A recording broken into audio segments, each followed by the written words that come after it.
Well, hello there.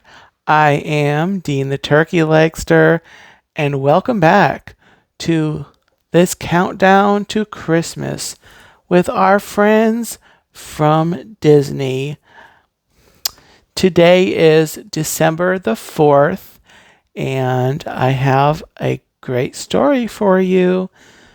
Today's story is A Present for the Queen, featuring Alice and our friends from Wonderland.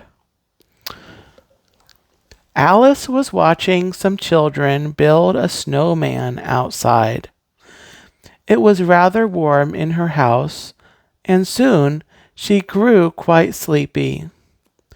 Suddenly, something hopped across the snow in front of her house.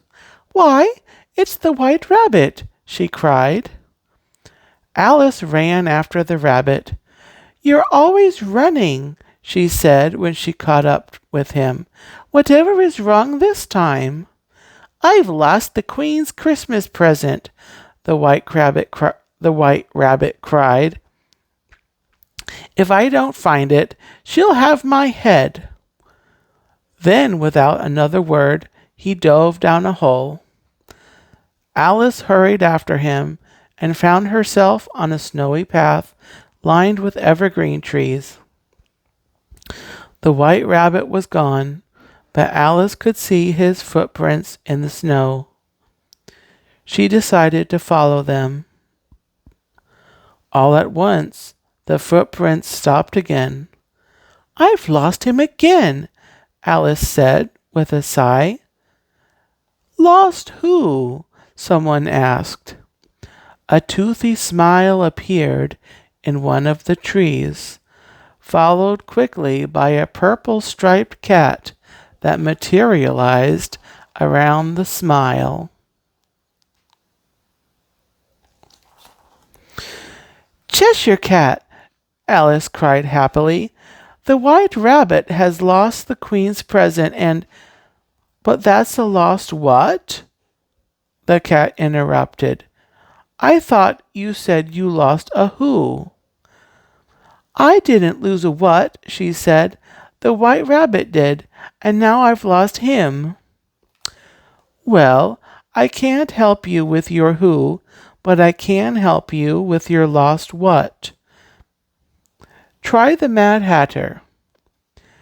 Alice followed the path until she found the Mad Hatter. "Ah, Alice," he said, "we were just singing Christmas carols." "Don't you mean Christmas carols?" Alice asked. "What does carol have to do with it?" asked the March Hare. "Everyone knows Harold wrote the best Christmas songs." Alice shook her head. She had no time for the Hatter's nonsense. "I need your help," she told him. "The Queen's present is lost." With a twinkle in his eye, the Mad Hatter took off his hat.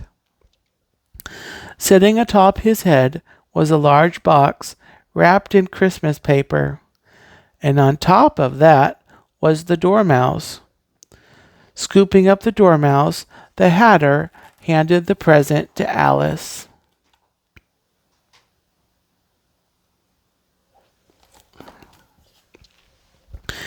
Alice thanked him and went on her way.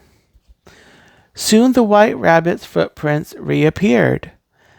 Alice followed them all the way to the Queen's castle, where the White Rabbit was apologizing to the Queen. I'm sorry I lost your present," he said. "I found it," Alice interrupted. The Queen glared at Alice. "Off with her head!" she yelled. "Perhaps you should open the gift first, dear," the King suggested meekly. "I suppose I could," the Queen said, tearing off the box's wrapping. Her eyes lit up as she pulled a small Christmas tree out of the box. As the Queen of Hearts admired her present, a large grin appeared in the air next to Alice.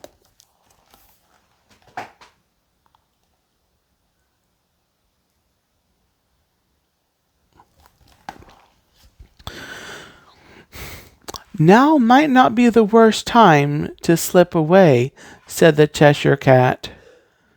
Alice snuck out of the room and began to run, but she slipped on a patch of ice and hit her head. When Alice opened her eyes, she found herself back at home. She yawned sleepily. What a strange dream I've just had, she said. Stretching, Alice looked out the window. The snowman was finished, and it was holding a teacup. Alice frowned. Perhaps it hadn't been a dream after all.